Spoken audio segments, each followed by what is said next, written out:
Di Perang Dunia Kedua, di sebuah kamp kerja paksa Uni Soviet Karlak, disinilah dua musuh lama dipertemukan kembali, tentara Republik dan pasukan Franco. Dulu keduanya saling membunuh dalam perang saudara Spanyol, tapi sekarang harus berbagi nasib di satu penjara yang sama. Pada tahun 1939, saat Franco memenangkan perang saudara itu, ribuan pendukung Republik melarikan diri ke Uni Soviet. Awalnya para pengungsi disambut, diberi tempat tinggal, pekerjaan, bahkan harapan baru. Namun harapan itu perlahan berubah. Di bawah kekuasaan Stalin, kecurigaan mulai tumbuh. Yang dulu diterima, kini dituduh berkhianat. Tanpa pengadilan, mereka pun dijatuhi hukuman. Suatu malam di kamp kerja paksa Uni Soviet di Kazakhstan, dalam cuaca dingin setelah tawanan Spanyol jauh berjalan, mereka pun akhirnya tiba. Di sini kita diperkenalkan dengan Telmo. Dia seorang kapten dari pihak Republik. Sebelumnya Telmo berusaha meminta perlindungan dari kedutaan negara lain. Namun sayang, usahanya gagal dan harus berakhir di kamp penjara itu bersama keempat anak buahnya, yakni Palau, Eladio, Julio, dan Jose.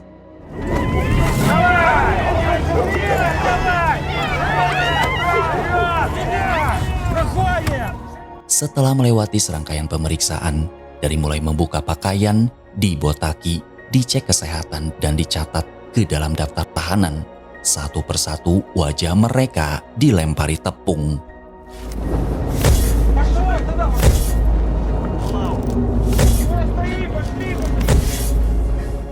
Semua menggigil hebat. Sebelum masuk ke barak, mereka diberi mantel hangat meskipun bekas tawanan lain.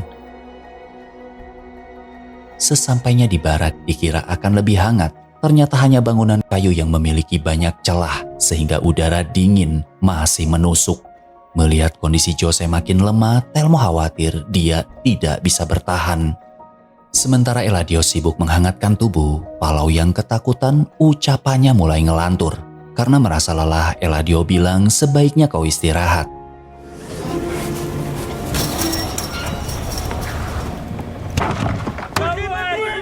Dua orang penjaga datang. Semua tawanan dibangunkan untuk bekerja di pertambangan batu bara.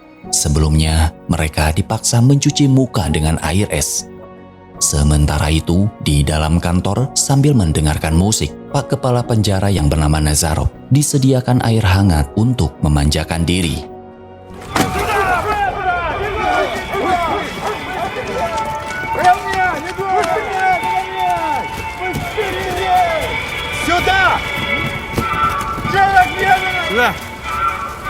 Dari instruksi petugas, setiap hari para tawanan bekerja selama 10 jam, tapi tidak termasuk waktu berangkat, yang harus menempuh perjalanan selama 2 jam menuju area pertambangan.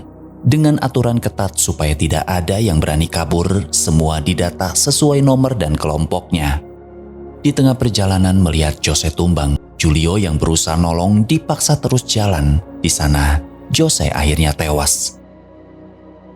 Di dalam pertambangan, mereka akan diawasi dan diberi arahan oleh Kapten Dimitrov. Dia adalah penanggung jawab tempat itu dan wajib mengikuti setiap aturannya. Di sana, Palau malah bengong. Di antara keempat rekannya, dia orang yang mudah histeris. Ketika mulai menggali, Eladio kesal dengan sikapnya. Alasan tidak enak badan, Palau meminta maaf. Seketika ada lubang galian yang tiba-tiba roboh.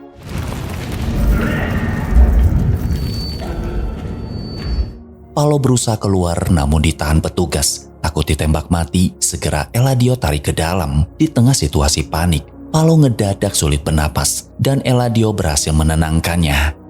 Meskipun galak dan kasar, Eladio itu setia kawan dan siap pasang badan. Malamnya setelah selesai kerja, dengan raut sedih di atas gerobak, Julio sempat melihat jasad Jose. Sejak hari itu, dia jadi pendiam dan jarang bicara. Ketika sedang makan, Telmo melihat tawanan dikeluarkan dari lubang hukuman. Tak lama di belakang, seseorang memberi jatah makanannya. Karena tahu itu sebuah sogokan, Telmo mendekati dan ternyata dia tawanan Jerman bernama Hans yang memiliki koneksi orang dalam. Merasa membutuhkan kertas dan tinta, Selama 2 hari Telmo akan menyerahkan jatah makanannya. Hans malah nawar pengen 3 hari setengah. Telmo sepakat asal dapat bertemu dengan Nazarov, si pak kepala penjara. Jika soal itu, sambil nunjuk orang yang berada di ujung, Hans bilang dia pengawas, penerjemah sekaligus sekretaris Nazarov. Telmo pun disuruh minta bantuan ke orang itu. Dia bernama Oras, seorang tawanan asal Kazakhstan.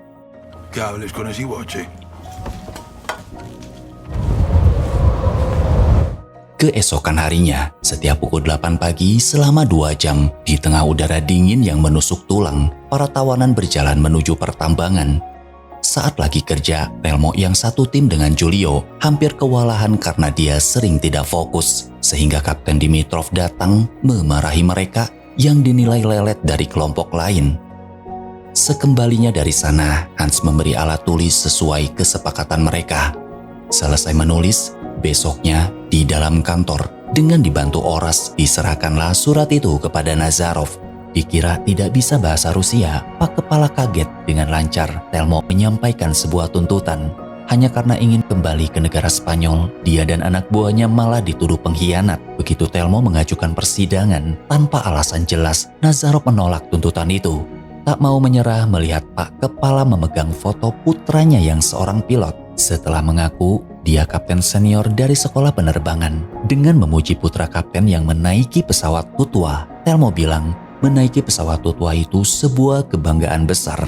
Karena udah ngebangga-banggain putranya, Nazarov bersedia memberikan surat tuntutan Telmo ke kantor pusat untuk ditinjau. Kembali ke dalam barak, Telmo sampaikan kabar gembira itu ke anak buahnya. Di sana yang lain pada senang, hanya Julio yang tidak percaya dengan janji manis Nazarov. Dua tahun kemudian di musim semi 1943, di tengah hujan deras, Eladio melihat tawanan baru datang. Ternyata mereka adalah musuh bebuyutan dari pihak Franco, si para tentara bayaran fasis. Di sana Eladio teriak mengejek mereka karena sama-sama orang Spanyol, dikira sedang memberi dukungan. Namun Julio malah bersikap ramah membuat Eladio kesal. Dengan datangnya mereka, Telmo justru merasa khawatir. Saigado adalah pemimpin kelompok itu dengan 3 orang anak buahnya. Ada Artigas, Freire, dan seorang pastor bernama Manuel. Melihatnya menyerahkan buku, Oras tak menyangka ternyata Saigado pandai melukis. Sesampainya di barak, tidak seperti Telmo dan kawan-kawan, mereka disatukan dengan kelompok Urkas, kumpulan para penjahat kelas atas, diketuai oleh si mata satu yang enteng lenyapi nyawa orang gara-gara gambar tatonya jelek. Tak lama seorang pemuda datang yang langsung didorong si mata satu. Ternyata dia orang Spanyol namanya Pablo yang pandai berbahasa Rusia. Melihat situasi itu, sebagai ketua, Saigado berusaha menenangkan yang lain. Namun diam-diam di atas kasurnya, dia menangis ketakutan.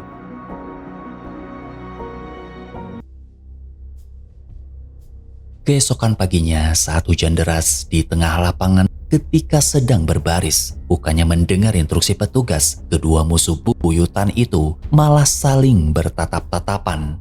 Sebagai senior, Eladio diperintahkan Kapten Dimitrov untuk memberi arahan Saigado dan anak buahnya yang baru pertama kerja di pertambangan. Sekembalinya dari sana, Palau yang awalnya culun dan penakut, hari itu dia berani meludahi sup milik geng Saigado. Dikarenakan lapar, mereka terpaksa makan. Eladio lewat sambil mendorong Freire, lalu Saigado dipaksa pergi ke belakang. Di sana, Telmo sudah menunggu dan saat diajak kenalan, dengan sombong Saigado nolak.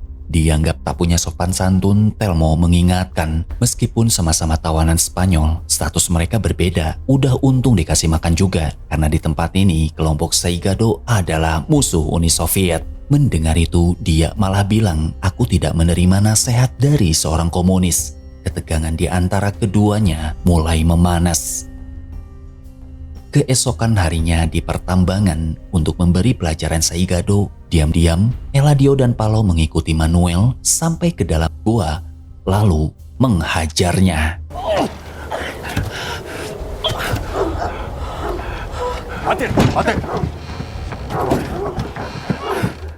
Dalam kondisi babak belur, Saat pertanyaan datang bertubi-tubi, Manuel memilih diam, hanya memohon agar hidungnya yang patah diperbaiki. Di sisi lain, demi kepastian nasibnya, Telmo tak henti menulis surat tuntutan pada pengadilan. Bukannya memberi masukan, Eladio justru memicu keributan. Ia menganggap upaya Telmo akan sia-sia. Di tengah perdebatan, tiba-tiba kelompok Saigado datang melabrak. Mereka tak terima anak buahnya diserang, terlebih karena dia seorang pastor. Telmo yang tidak tahu apa-apa jadi kebingungan.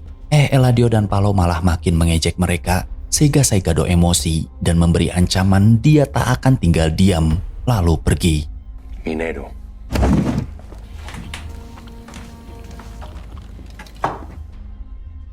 Keesokan paginya, kaki Manuel sudah bengkak. Di hadapannya, Pablo diperlakukan kasar oleh si mata satu, dan di momen itu sebuah ide muncul. Manuel mendekat, lalu menyuruh Pablo menerjemahkan pesannya kepada kelompok Urkas. Ia ingin membuat kesepakatan. Bukannya disambut baik, Manuel dihajar tanpa ampun, bahkan diguyur ember berisi air kencing. Saat si mata satu berdiri dan mengacungkan pisau, Pablo akhirnya bicara menerjemahkan tentang kesepakatan itu. Sementara di dalam pertambangan, saat kelompok Saigado selesai bekerja dan hendak pulang, mereka tiba-tiba dicegat oleh Eladio dan Dimitrov. Dengan niat jahat, ketiganya disuruh berlutut. Eladio kemudian memaksa mereka menyanyikan lagu Kebangkitan Republik. Mendengar itu otomatis mereka nolak. Terbakar emosi oleh masa lalu, Eladio mengaku bahwa istri dan putrinya yang baru berusia 6 tahun diperkaos oleh tentara Franco. Tak mau kalah, Artigas membalas bahwa polisi Republik juga telah membunuh pastor dan dokter. Dokter itu adalah ayahku. Di tengah debat, Eladio pun memberi syarat jika ingin pergi, nyanyikan satu bait saja. Namun dengan lantang, Artigas justru menyanyikan lagu kebangsaannya sendiri.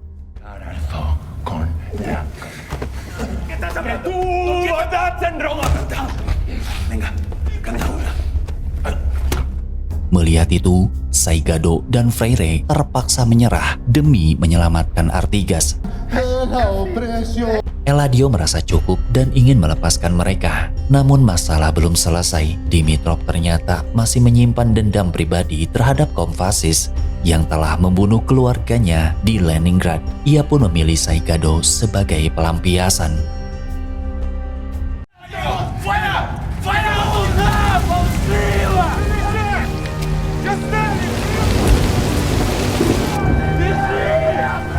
Besok pagi saat para tawanan dipaksa tiarap, Telmo diam-diam mengintip. Dari kejauhan, ia melihat tubuh Saigado digotong menuju rumah sakit. Kondisinya mengenaskan, wajahnya hampir tak bisa dikenali.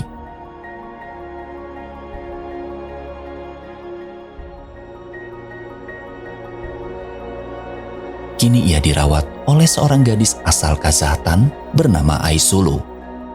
Beberapa hari kemudian, setelah kondisi membaik, Saigado didatangi Nazarov. Dengan dibantu Oras menerjemahkan, Saigado mengajukan tuntutan. Dia dan anak buahnya ingin diperlakukan sebagai tawanan perang. Sesuai konvensi Jenewa, bukan disatukan dengan para kriminal. Tapi bagi Nazarov, dia adalah tentara bayaran fasis yang dianggap lebih buruk dari tikus. Saat ditanya siapa yang melukai wajahnya, Saigado memilih bungkam tanpa sepatah kata pun. Setelah Nazarov pergi, Oras mengembalikan buku sketsanya. Ia sempat menilai karya Saigado penuh dengan kesedihan, lalu berpesan agar ia tidak pernah berhenti melukis. Mengingat suaminya dibunuh oleh Nazi, Aysulu marah kenapa Oras bersikap baik terhadap musuh. Tak ingin menanggapi, Oras pun memilih pergi.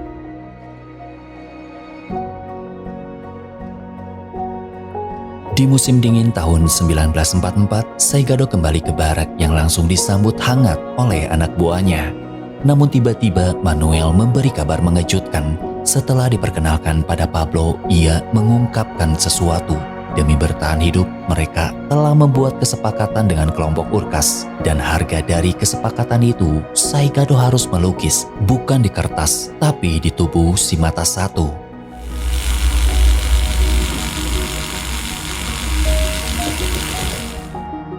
Setelah selesai membuat tato, Saigado sempat panik. Namun melihat hasilnya memuaskan, si mata satu langsung girang, membuat yang lain pun ikutan lega. Suatu hari, Palau kepincut seorang tawanan wanita Spanyol bernama Diego. Lagi asik merhatiin, gerbang penjara khusus wanita itu tiba-tiba ditutup. Di dalam gua, diam-diam kelompok Saigado mulai merencanakan pelarian. Namun mereka sadar kemungkinan terburuknya ini bisa menjadi misi bunuh diri. Khawatir pada Pablo, Manuel memutuskan untuk tidak melibatkannya dalam rencana tersebut. Mereka pun sepakat saat salju mencair dan musim semi tiba, itulah waktu terbaik untuk melarikan diri. Setiap hari para tawanan berbaris dan menerima instruksi yang sama. Tiba-tiba seseorang datang terlambat dan menyenggol Artigas hingga tersungkur, menjatuhkan sesuatu dari tangannya. Melihat itu, Nazarov murka. Ia memerintahkan Artigas menelan benda tersebut, sebuah gulungan kain berwarna merah. Di tengah usahanya menelan, karena tak berhasil, Artigas mencoba memakan salju, namun tetap saja gagal, hingga akhirnya ia muntah. Setelah tahu kelompok Saigado bersekutu dengan geng Hurkas, merasa takut Palau tidak jadi meludahi makanan Artigas. Eladio pun sama, hanya bicara di belakang tentang Pablo yang mulai dicuci otaknya sejak bergabung dengan mereka. Suatu pagi saat para tawanan berangkat kerja, Saigado tiba-tiba ditarik ke belakang, dan itu perintah Telmo. Ternyata sebelum perang Saigado pernah belajar ilmu medis. Karena dokter sedang tidak ada, Telmo memintanya membantu merawat pasien. Di tengah percakapan itu sebuah ingatan muncul. Dulu ketika dirawat hampir dicelakai oleh si mata satu. Meski dalam kondisi setengah sadar, ia tahu Telmo telah menyelamatkannya. Di ruang perawatan, Telmo membuka kenyataan yang lebih gelap. Anggota Hurkas bukan sekedar membuat onar, mereka menjual ludah penderita TBC kepada para tawanan. Di tempat seperti ini, orang-orang rela melakukan apa aja hanya untuk menghindari kerja di tambang. Aisulu juga jarinya dipotong karena dianggap gagal menyelamatkan salah satu dari mereka. Saigado pun teringat bahwa Aisulu pernah menjahit luka di wajahnya dan ia janji akan melindungi Aisulu sampai dokter kembali. Suatu malam di ruang makan, seorang perwira yang sedang mabuk mulai ngoceh. Ia mengaku ingin mendengar lagu kebangsaan Spanyol. Dengan versi sendiri, kelompok Saigado mulai bernyanyi. Tak terima, Eladio membalas dengan versi yang berbeda.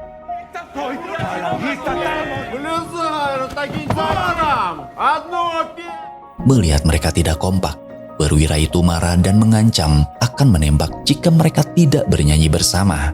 Di tengah ketegangan itu, Pablo yang pandai bermain biola segera maju ke depan dan mulai memainkan musik. Kedua kubu pun mengikuti nadanya dan untuk pertama kali mereka menyanyikan lagu Spanyol yang sama.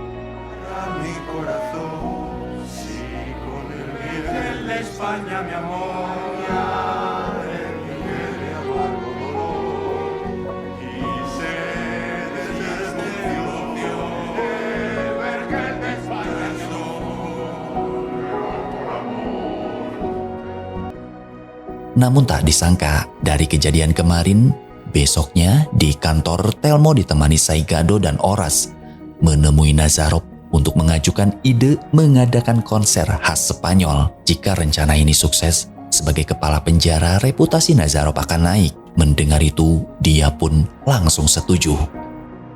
Dalam persiapan konser, Telmo, Saigado dan Horas membuka audisi. Kabar itu pun menyebar cepat. Kesempatan bebas kerja di tambang membuat para tawanan berbondong-bondong ikut mendaftar. Beberapa peserta justru menghadirkan momen tak terduga, tampil kocak dan mengundang tawa. Los candidatos. ¿Eso qué es? Le faltan cuerdas, ¿no?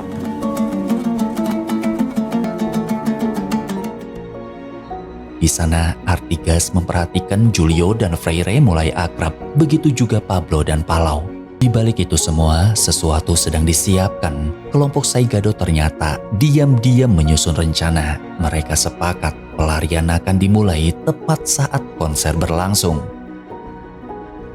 Kemudian di dalam rumah sakit, tiba-tiba geng Urkas datang membawa seseorang yang terluka parah. Melihat Aisulu diancam oleh si mata satu, Saigado berusaha menenangkan situasi. Namun karena pendarahan hebat, ia terpaksa melakukan tindakan ekstrim.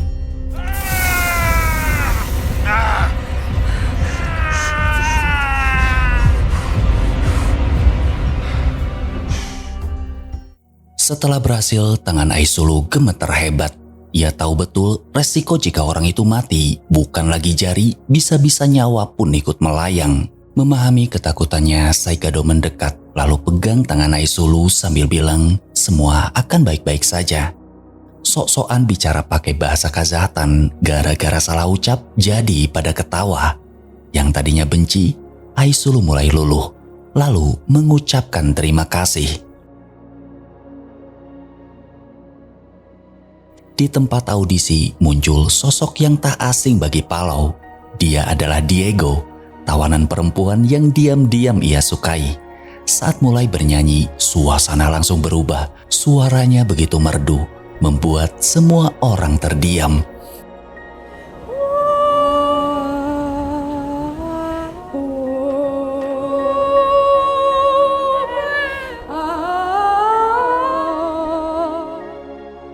Berkat diadakannya audisi itu, hubungan Giulio dan Freire makin akrab. Ketika membahas tentang keluarga, Giulio sedih. Terlalu lama tak pulang, ia mulai lupa wajah istrinya sendiri. Freire lalu membawanya menemui Saigado. Dari potongan cerita, dari ingatan yang tersisa, Saigado mulai menggambar. Sedikit demi sedikit, sebuah wajah terbentuk. Dan saat Giulio melihatnya, ia tak mampu menahan haru.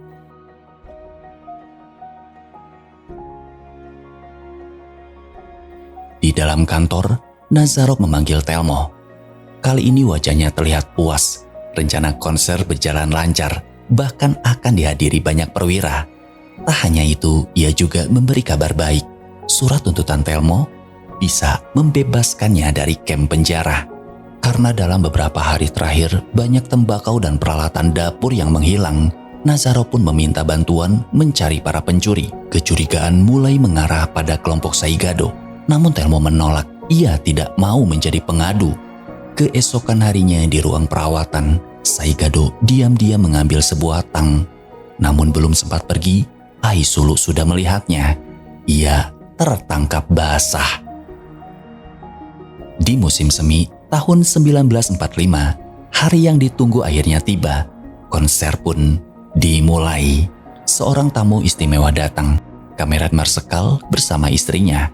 Nazarov sendiri menyambut mereka dan perlahan para perwira lain mulai berdatangan. Dari balik panggung, awalnya Telmo tampak senang, namun semuanya berubah saat Oras datang membawa surat miliknya. Ternyata sejak awal Nazarov tidak pernah mengirimkan surat-surat tuntutan itu. Telmo merasa ditipu, padahal ia sudah berusaha keras mengadakan konser demi meningkatkan reputasi Nazarov. Di saat itu, Telmo benar-benar terpukul.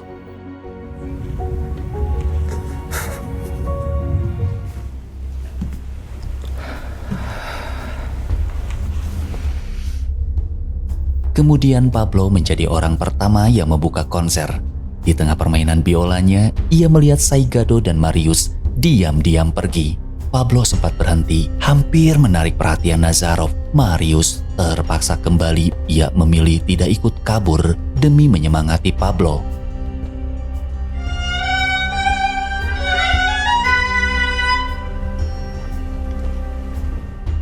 Di luar, mereka membaluri wajah dengan lumpur untuk menyamarkan diri. Saat hendak pergi tanpa sepengetahuan yang lain, Freire ternyata telah mengajak Giulio ikut. Artiga sempat marah, namun karena waktu tak banyak, mereka kembali fokus pada rencana pelarian. Sesampainya di dekat pagar pembatas, mereka menunggu hingga penjaga meninggalkan area tersebut. Demi keamanan, Freire dan Giulio maju lebih dulu. Keduanya berhasil membobol pagar, lalu segera masuk ke dalam truk pengangkut mayat. Di sisi lain, di acara konser, para penonton semakin hanyut menyaksikan penampilan Diego. Di tengah momen itu, Saigado dan Artigas akhirnya berhasil menyusul dan masuk ke dalam truk mayat yang berbeda. Vuelve a brillar.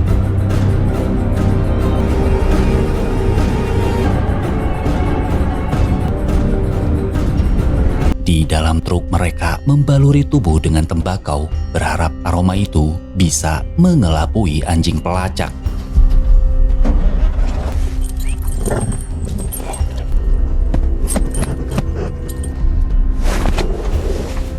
Setelah berhasil lolos, truk yang ditumpangi Freire dan Julio lebih dulu melaju. Namun saat giliran truk Saigado dan Artigas bergerak, tiba-tiba berhenti mendadak. Seorang petugas mengatakan ada satu mayat yang hilang. Pelarian mereka gagal. Setelah konser usai, karena merasa puas, istri Marsekal ingin mengundang Nazarov ke rumahnya. Namun tak lama kemudian, alarm peringatan berbunyi keras.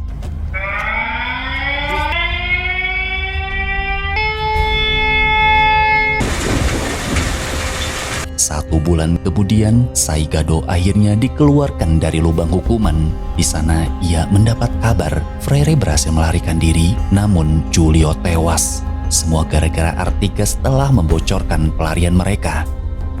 Ketika Saigado memeriksa jasad Julio di dalam truk, Telmo tak mampu menahan emosi. Ia langsung menghantam Saigado. Di tengah hujan, tempat itu pun berubah jadi arena pertarungan.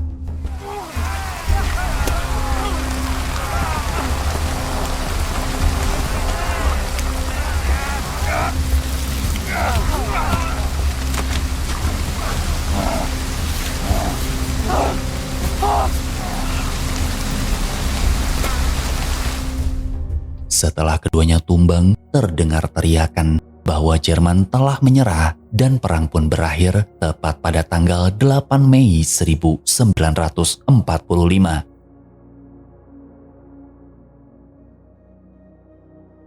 2 tahun kemudian, di musim panas, meskipun perang telah berakhir, status mereka masih sebagai tawanan. Bedanya mereka tidak lagi bekerja di pertambangan. Mereka lebih bebas melakukan berbagai hal. Bahkan 2 kubu yang dulunya bermusuhan, kelompok Telmo dan Saigado kini telah menjalin persaudaraan sebagai sesama orang Spanyol.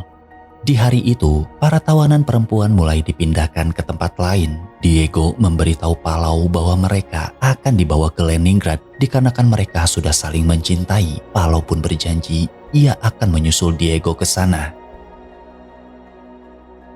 Dikarenakan sering membantu orang kejahatan berkebun, Telmo mengatakan bahwa mereka mengundang makan bersama. Saat tahu Aisulu juga ikut, Saigado langsung senang. Diam-diam mereka sering ketemuan dan telah menjalin hubungan. Namun saat Saigado mengajaknya tinggal di Spanyol, Aisulu nolak karena bagi orang kejahatan, meninggalkan tanah kelahiran diibaratkan bunga tanpa akar, tidak akan bertahan hidup. Saigado pun memberikan buku sketsa sambil bilang, nanti aku akan kembali mengambilnya. Suatu siang makan bersama, Oras mencoba menghidupkan suasana. Ia membangkitkan semangat, tetap percaya bisa pulang ke tempat kelahiran masing-masing. Melihat semua nampak bahagia, Telmo jadi terharu.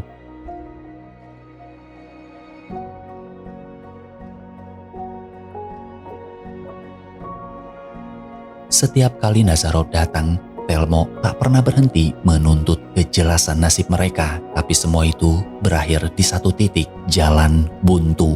Hingga sebuah tawaran muncul, menjadi warga negara Rusia. Terdengar seperti kebebasan, tapi sebenarnya tidak. Karena jika menerima, mereka harus melupakan satu hal selamanya, yakni pulang ke Spanyol. Tak mau menyerah, Telmo dan Saigado meminta bantuan Han, seorang tawanan Jerman. Dia diberi daftar nama para tahanan, lalu memintanya menghubungi orang berpengaruh di Spanyol demi menebus kebebasan mereka. Karena dibayar mahal, meskipun penuh resiko, Hans pun setuju. Keesokan paginya, demi Diego, demi bisa menyusul ke Leningrad, Palau memilih menjadi warga Rusia. Eladio kecewa, ia bahkan menolak bersalaman. Namun tak lama ia pun memanggil Palau untuk mengucapkan selamat tinggal. Di sisi lain, Artigas yang telah lebih dulu menjadi warga Rusia kini berdiri dengan seragam petugas. Melihat itu, Eladio berani mengejeknya. Namun di tengah pemeriksaan, Hans yang sebelumnya dipercaya ternyata berkhianat dan menyerahkan daftar itu. Eladio pun geram dan langsung menyerangnya. Kerusuhan tak terhindarkan hingga akhirnya tembakan pun meletus. Awalnya dikira Eladio yang ketembak. Namun ternyata Horace. Ia pun tewas di tempat. Con estrépitos de música venga. Es glorioso ganar la batalla. Si no perderla.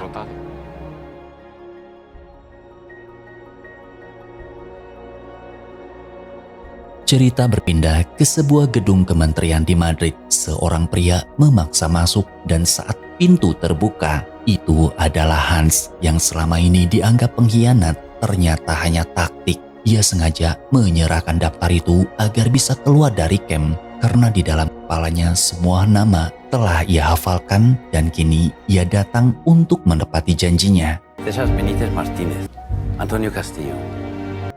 Hingga akhirnya kabar yang selama ini dinanti benar-benar datang. Satu persatu Artigas membacakan daftar nama orang-orang yang akan pulang ke Spanyol. Nazarov dengan jujur mengaku senang mengenal Telmo. Ia bahkan berharap suatu hari mereka bisa bertemu kembali. Namun bagi Telmo justru sebaliknya, semoga mereka tidak pernah ketemu lagi. Di detik menjelang kepergian, ternyata Telmo tidak masuk ke dalam daftar pulang. Ia memutuskan tetap tinggal di negara itu. Di momen perpisahan, sebagai teman dekat, Eladio pun merasa terpukul. Setelah namanya dipanggil, ia pun pergi menuju mobil. Namun begitu giliran Pablo, tiba-tiba Nazarov datang membawa dokumen yang menunjukkan bahwa Pablo telah menjadi warga Rusia, seperti anak-anak di bawah umur lainnya. Pablo panik memaksa pergi dan tanpa diduga Artigas justru membantu menyelinapkannya ke dalam mobil. Mendengar Nazarov akan menyerahkan dokumen Pablo ke pos perbatasan, seketika Artigas merebut dokumen itu dan menelannya. Tindakan nekat tersebut berujung fatal. Ia pun akhirnya dieksekusi di tempat.